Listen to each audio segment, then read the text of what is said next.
నమస్కారం. తల్లిదండ్రుల పట్ల భక్తి ఈ మాట మనం ఎన్నోసార్లు వినే ఉంటాం.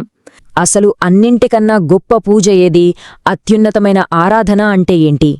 ఈ ప్రశ్నకు ఒక పురాణ పాత్ర ఇచ్చిన సమాధానముంది. అది మన అందర్నీ ఆలోచనలో పడేస్తుంది. ఇది మహాభారతంలోని ఒక అద్భుతమైన కథ తెలుసా? ఇందులో కఠినమైన తపస్సు చేస్తున్న కౌశికుడు అనే ఒక ముని ఉంటాడు. అయితే అతనికి ధర్మం గురించి బోధించేది ఎవరో తెలుసా? ధర్మవ్యాధుడు అనే ఒక సాధారణ గృహస్థుడు. అసలు ఈ కథలో ఉన్న ప్రత్యేకత ఏంటంటే, తల్లిదండ్రులకు చేసే సేవ ఎంత గొప్పదో ఇది మనకు చూపిస్తుంది. చూడండి, ఎంత బలమైన మాటో! నా తల్లిదండ్రులే నా దేవుళ్ళు, వాళ్లని మించి నాకు వేరే దేవుళ్ళు ఎవ్వరూ తెలియదు. ఇది కేవలం ఒక వాక్యం కాదండి, ఒక సంపూర్ణమైన జీవితతత్వం.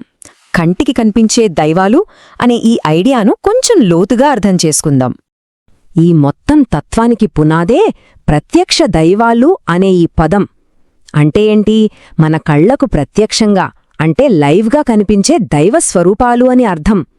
ఈ కాంటెక్స్లో వాళ్లు మరెవరో కాదు, మన తల్లిదండ్రులే. మనం పూజించే ఎందరో దేవుళ్ళు మనకు కనిపించరో కదా, కాని తల్లిదండ్రులు వాళ్లు మనతోనే ఉంటారు, మన కళ్ల ముందే ఉంటారు.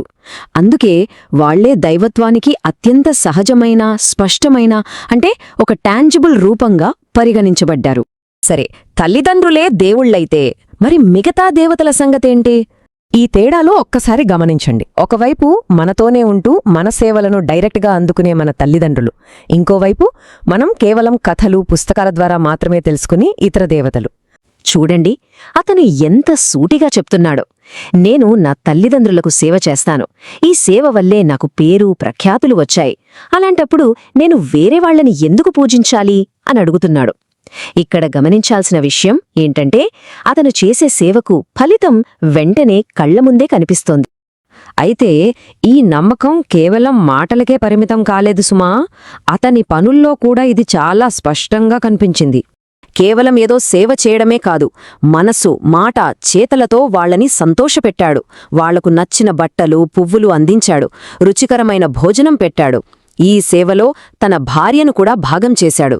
ఇవన్నీ అతని కమిట్మెంట్ని చూపిస్తాయి. ఆ కాలంలోని సామాజిక విలువలు, నైతిక విలువల ప్రకారం చూస్తే ఒక గృహస్థునికి ఇంతకంటే ముఖ్యమైన డ్యూటీ అంటే కర్తవ్యం మరొకటి లేదు. తన కుటుంబాన్ని, ప్రత్యేకంగా తల్లిదండ్రులను చూసుకోవడమే అసలైన ధర్మం. మరి ఇంతలా సేవ చేస్తే కలిగే అంతిమ ప్రయోజనమేంటి? తల్లిదండ్రులకు చేసే భక్తిపూర్వక సేవ గతంలో తెలిసిగానీ తెలియకగానీ చేసిన పాపాలన్నిటినీ కడిగేస్తుందట. అతని దృష్టిలో ఇది మోక్షానికి ఒక డైరెక్ట్ రూట్ అన్నమాట. ఈ ఫిలాసఫీ కేవలం తల్లిదండ్రులకే పరిమితం కాదు, దాన్ని ఇంకాస్త విస్తరించారు. తల్లి, తండ్రితో పాటు గురువు, అగ్ని, ఇంకా ఇంటికొచ్చే అతిథి, ఈ ఐదుగుర్ని సేవించడం, వాళ్లని గౌరవించడం ఒక సంపూర్ణమైన జీవన విధానంగా మారింది. సరే, ముగింపుగా ఒక్క ప్రశ్న. 1000 ఏళ్ల క్రితం నాటి ఈ తత్వం ఈ రోజుల్లో, ఈ ఆధునిక ప్రపంచంలో మనకు ఎంతవరకు కనెక్ట్ అవుతుంది, ఎలా ప్రతిధ్వనిస్తుంది? ఇది ఖచ్చితంగా మనం ఆలోచించాల్సిన విషయం. ఈ వీడియో మీకు నచ్చినట్లయితే లైక్ చేయండి, షేర్ చేయండి, కామెంట్ చేయండి. అలాగే మన ఛానల్ని సబ్స్క్రైబ్ చేయండి. Thanks for watching.